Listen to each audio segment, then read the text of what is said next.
am writing this under an appreciable mental strain, since by tonight I shall be no more.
Penniless, and at the end of my supply of the drug which alone makes life endurable, I can bear the torture no longer, and shall cast myself from this garret window into the squalid street below. Do not think from my slavery to morphine that I am a weakling or a degenerate. When you have read these hastily scrawled pages, you may guess, though never fully realize, why it is that I must have forgetfulness or death.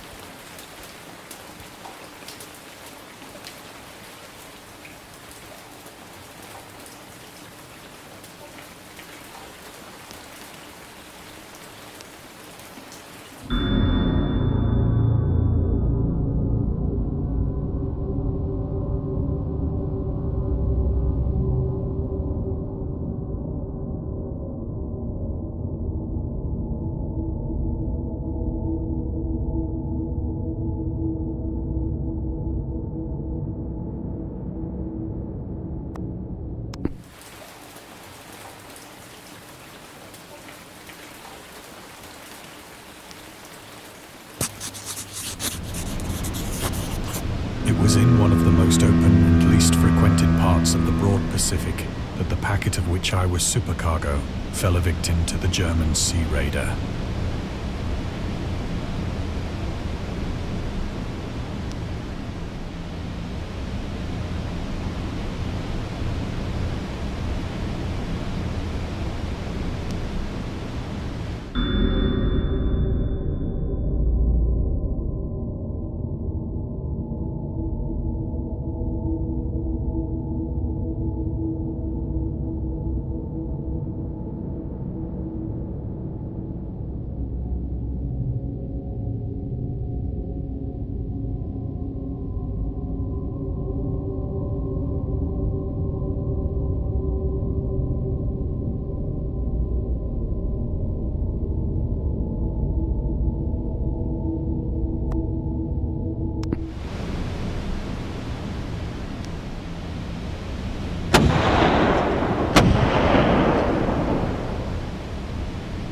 The Great War was then at its very beginning, and the ocean forces of the Hun had not completely sunk to their later degradation. So that our vessel was made a legitimate prize, whilst we of her crew were treated with all the fairness and consideration due us as naval prisoners.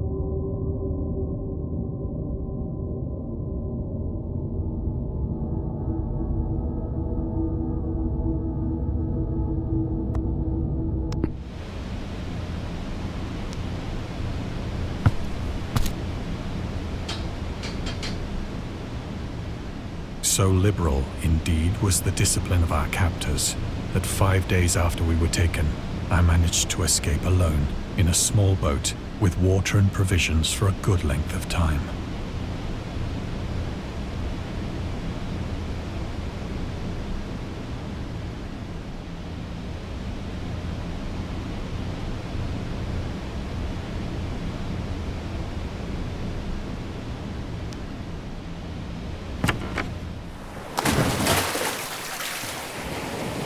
When I finally found myself adrift and free, I had but little idea of my surroundings. Never a competent navigator, I could only guess vaguely by the sun and stars that I was somewhat south of the equator. Of the longitude, I knew nothing, and no island or coastline was in sight.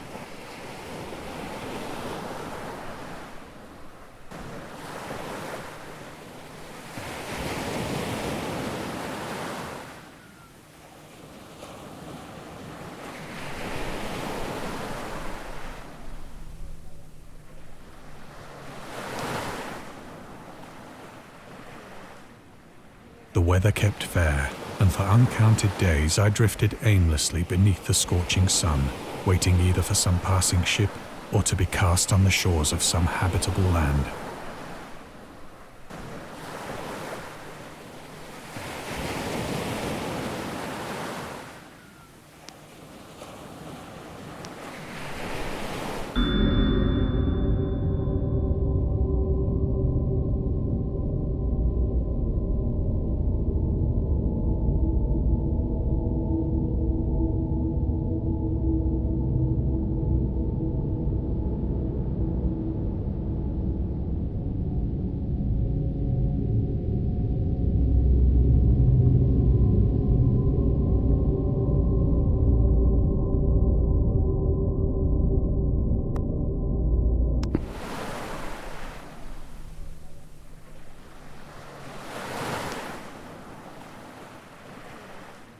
But neither ship nor land appeared, and I began to despair in my solitude upon the heaving vastness of unbroken blue.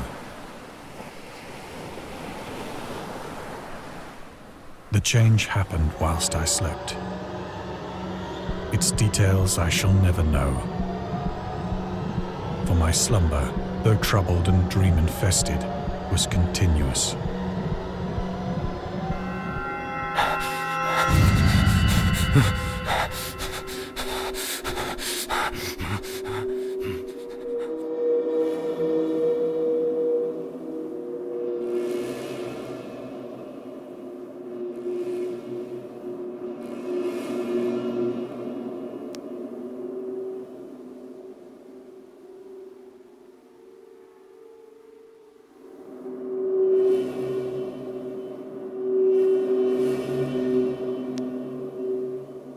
When at last I awoke, it was to discover myself half sucked into a slimy expanse of hellish black mire, which extended about me in monotonous undulations as far as I could see,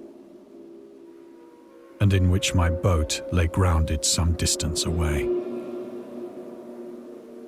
Though one might well imagine that my first sensation would be of wonder at so prodigious and unexpected a transformation of scenery, I was in reality more horrified than astonished.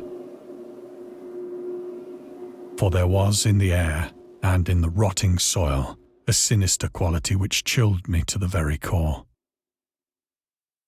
The region was putrid with the carcasses of decaying fish and of other less describable things which I saw protruding from the nasty mud of the unending plain. Perhaps I should not hope to convey in mere words the unutterable hideousness that can dwell in absolute silence and barren immensity. There was nothing within hearing and nothing in sight save a vast reach of black slime, yet the very completeness of the stillness and the homogeneity of the landscape oppressed me with a nauseating fear. The sun was blazing down from a sky which seemed to me almost black in its cloudless cruelty, as though reflecting the inky marsh beneath my feet.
As I crawled into the stranded boat, I realized that only one theory could explain my position.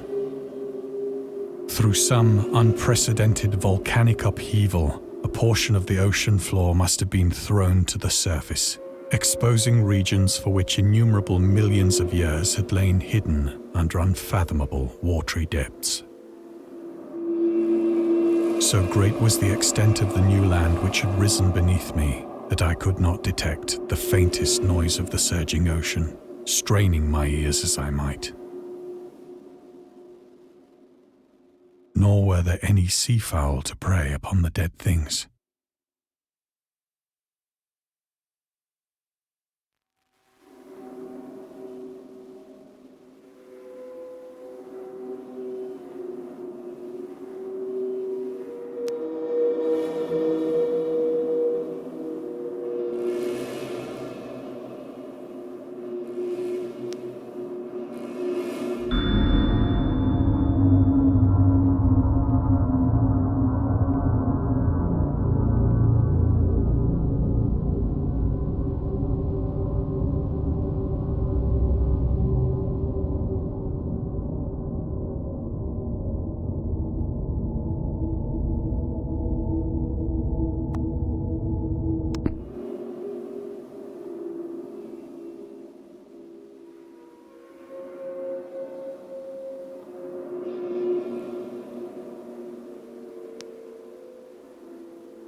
For several hours I sat thinking or brooding in the boat, which lay upon its side and afforded a slight shade as the sun moved across the heavens.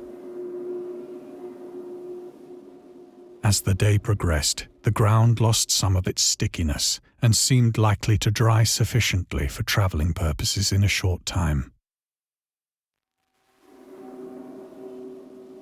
That night I slept but little, and the next day I made for myself a pack containing food and water, preparatory to an overland journey in search of the vanished sea and possible rescue.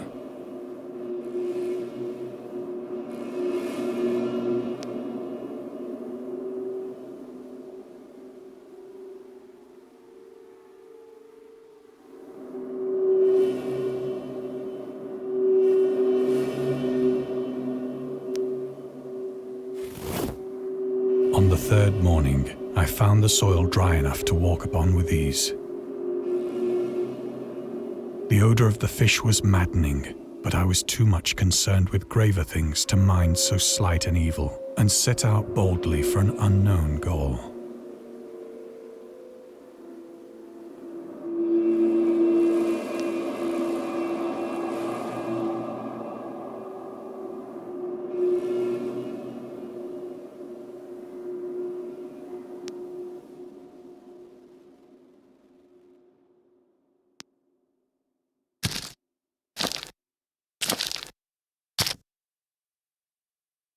All day I forged steadily westward, guided by a faraway hummock which rose higher than any other elevation on the rolling desert.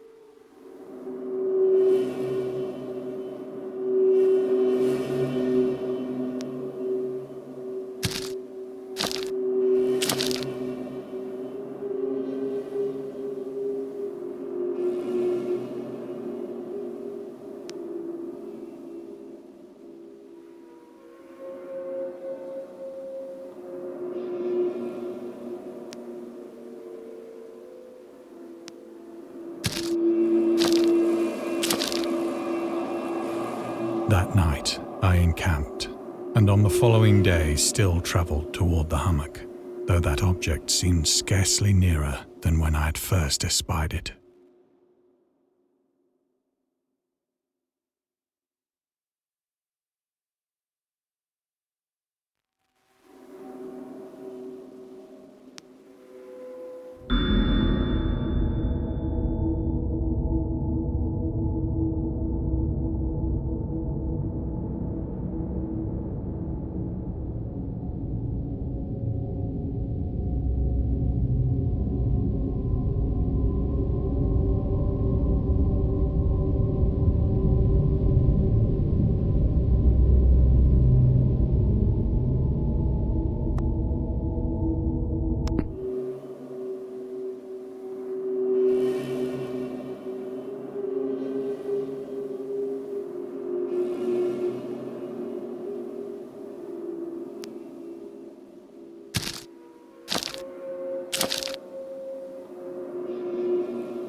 by the fourth evening, I attained the base of the mound, which turned out to be much higher than it had appeared from a distance.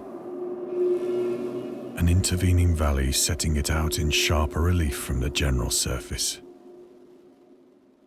Too weary to ascend, I slept in the shadow of the hill. I know not why my dreams were so wild that night. But ere the waning and fantastically gibbous moon had risen far above the eastern plain, I was awake in a cold perspiration, determined to sleep no more. Such visions as I had experienced were too much for me to endure again. And in the glow of the moon I saw how unwise I had been to travel by day. Without the glare of the parching sun, my journey would have cost me less energy. Indeed, I now felt quite able to perform the ascent which had deterred me at sunset. Picking up my pack, I started for the crest of the eminence.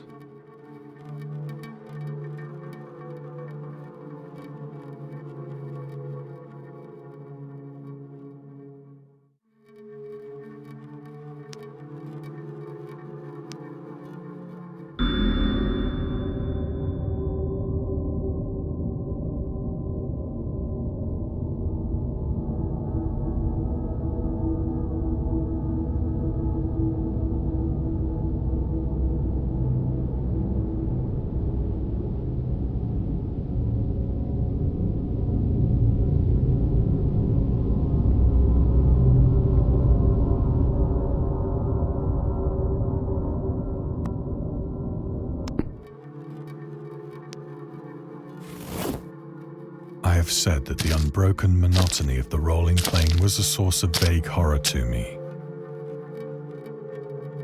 But I think my horror was greater when I gained the summit of the mound and looked down the other side into an immeasurable pit or canyon, whose black recesses the moon had not yet soared high enough to illumine. I felt myself on the edge of the world, peering over the rim into a fathomless chaos of eternal night. Through my terror ran curious reminiscences of Paradise Lost and of Satan's hideous climb through the unfashioned realms of darkness. As the moon climbed higher in the sky, I began to see that the slopes of the valley were not quite so perpendicular as I had imagined.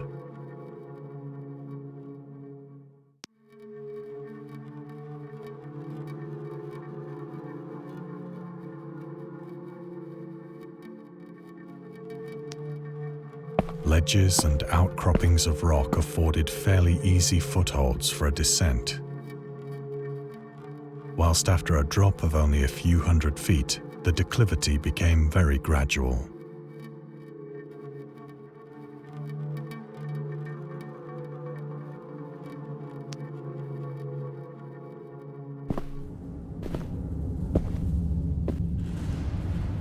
Urged on by an impulse which I cannot definitely analyze, I scrambled with difficulty down the rocks and stood on the gentler slope beneath, gazing into the Stygian deeps where no light had yet penetrated. All at once, my attention was captured by a vast and singular object on the opposite slope, which rose steeply about 100 yards ahead of me.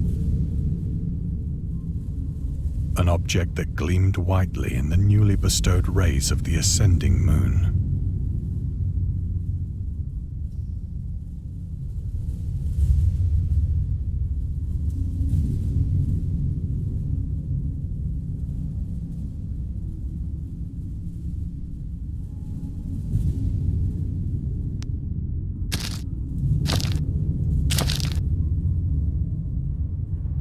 That it was merely a gigantic piece of stone, I soon assured myself.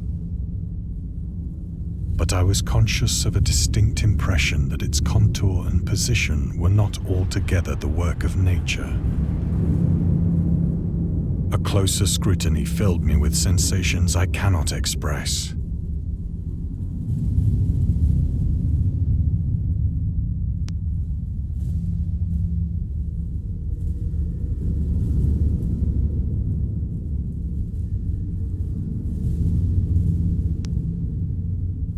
For despite its enormous magnitude and its position in an abyss which had yawned at the bottom of the sea since the world was young,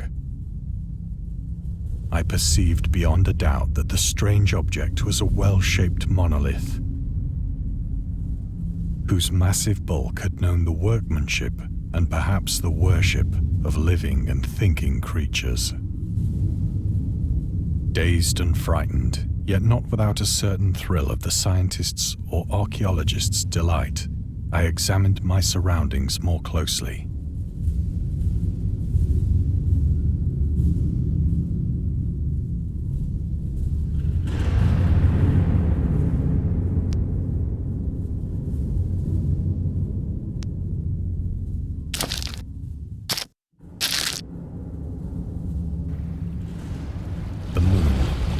The zenith shone weirdly and vividly above the towering steeps that hemmed in the chasm, and revealed the fact that a far-flung body of water flowed at the bottom, winding out of sight in both directions and almost lapping my feet as I stood on the slope. Across the chasm, the wavelets washed the base of the cyclopean monolith, on whose surface I could now trace both inscriptions and crude sculptures.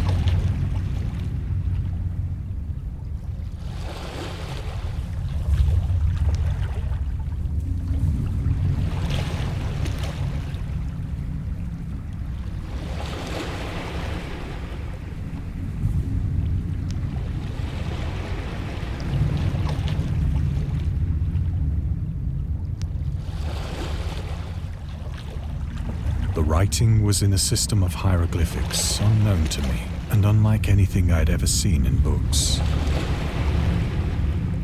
consisting for the most part of conventionalized aquatic symbols such as fishes, eels, octopi, crustaceans, mollusks, whales, and the like.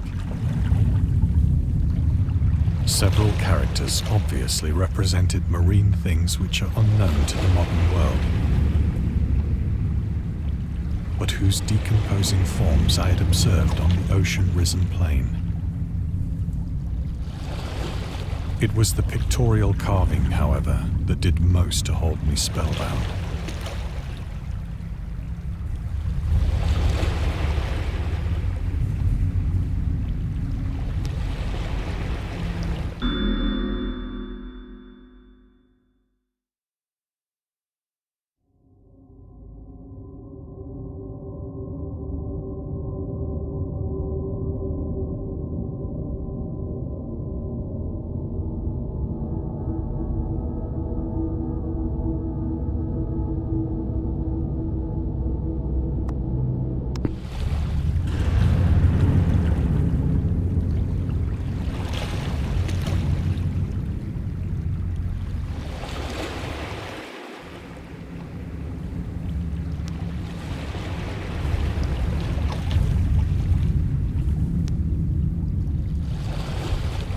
Plainly visible across the intervening water on account of their enormous size were an array of bas-reliefs whose subjects would have excited the envy of a Doré. I think that these things were supposed to depict men, at least a certain sort of men, though the creatures were shown disporting like fishes in the waters of some marine grotto, or paying homage at some monolithic shrine which appeared to be under the waves as well. Of their faces and forms I dare not speak in detail, for the mere remembrance makes me grow faint. Grotesque beyond the imagination of a Poe or a Bulwer. They were damnably human in general outline, despite webbed hands and feet, shockingly wide and flabby lips, glassy, bulging eyes, and other features less pleasant to recall. Curiously enough, they seem to have been chiseled badly out of proportion with their scenic background. For one of the creatures was shown in the act of killing a whale, represented as but little larger than himself. I remarked, as I say, their grotesqueness and strange size, but in a moment decided that they were merely the imaginary gods of some primitive fishing or seafaring tribe. Some tribe whose last descendant had perished eras before the first ancestor of the Piltdown or Neanderthal man was born.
Awestruck at this unexpected glimpse into a past beyond the conception of the most daring anthropologist, I stood musing whilst the moon cast queer reflections on the silent channel before me. Then, suddenly, I saw it. With only a slight churning to mark its rise to the surface, the thing slid into view above the dark waters.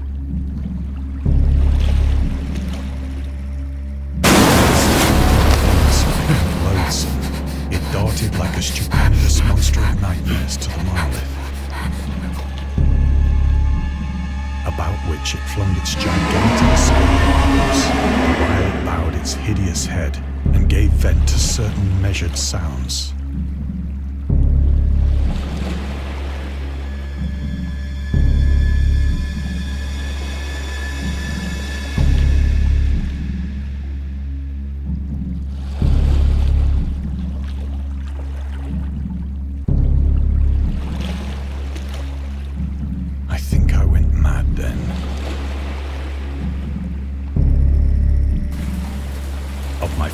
Ascent of the slope and cliff, and of my delirious journey back to the stranded boat, I remember little.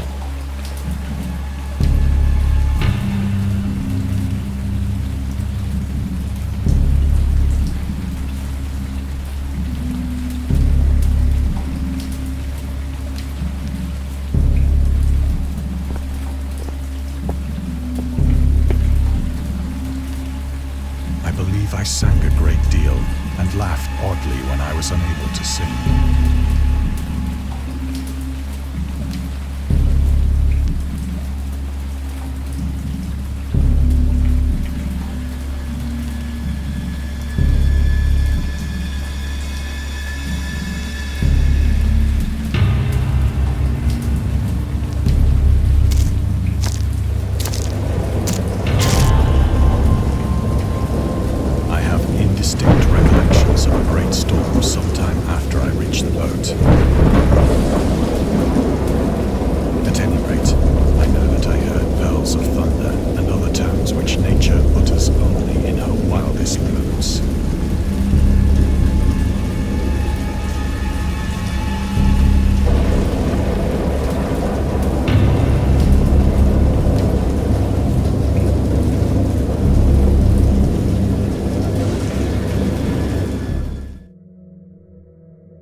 When I came out of the shadows, I was in a San Francisco hospital. Brought thither by the captain of the American ship which had picked up my boat in mid-ocean.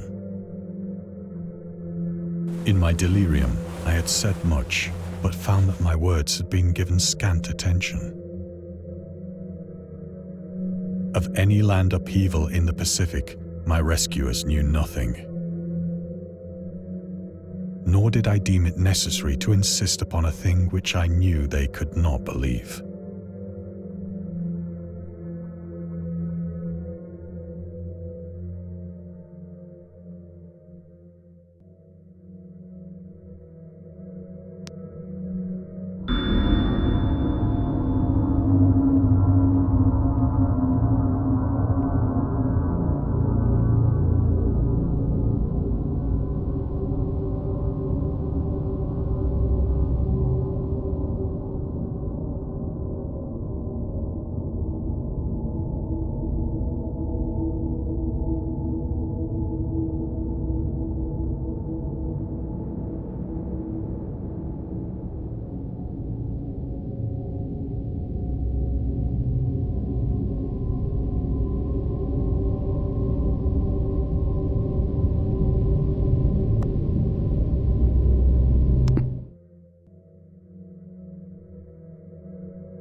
Once I sought out a celebrated ethnologist and amused him with peculiar questions regarding the ancient Philistine legend of Dagon, the fish god.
But soon perceiving that he was hopelessly conventional, I did not press my inquiries.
It is at night, especially when the moon is gibbous and waning, that I see the thing.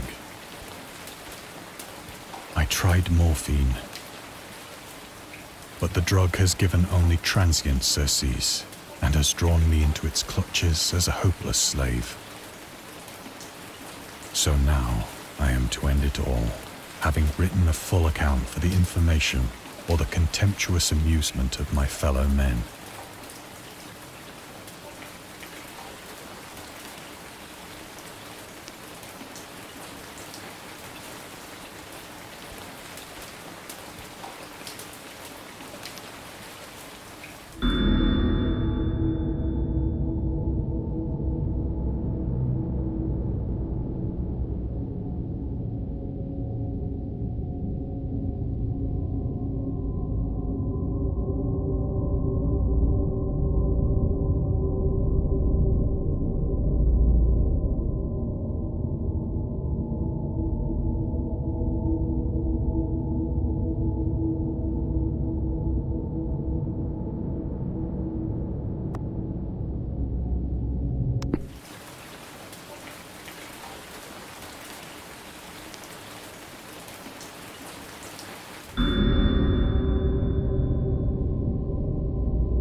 Often, I ask myself if it could not all have been a pure phantasm. A mere freak of fever as I lay sun-stricken and raving in the open boat after my escape from the German man-of-war. This I ask myself, but ever does there come before me a hideously vivid vision in reply. I cannot think of the deep sea without shuddering at the nameless things that may at this very moment be crawling and floundering on its slimy bed, worshipping their ancient stone idols and carving their own detestable likenesses on submarine obelisks of water-soaked granite.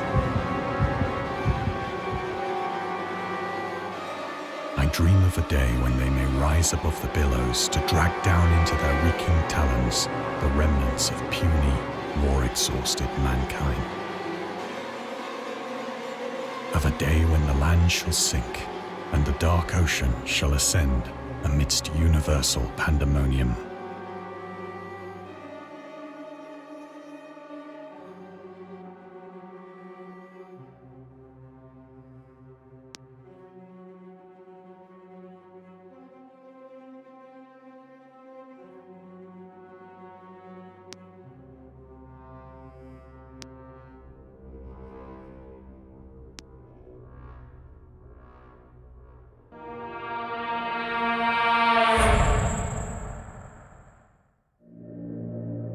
Is near. I hear a noise at the door, as of some immense slippery body lumbering against it.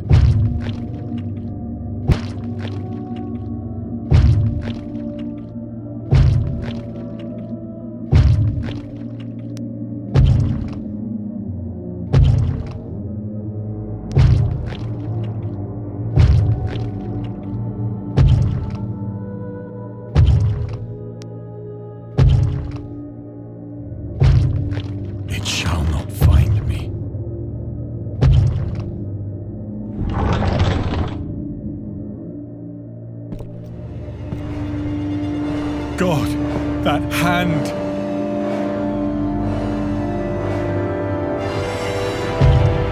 The window!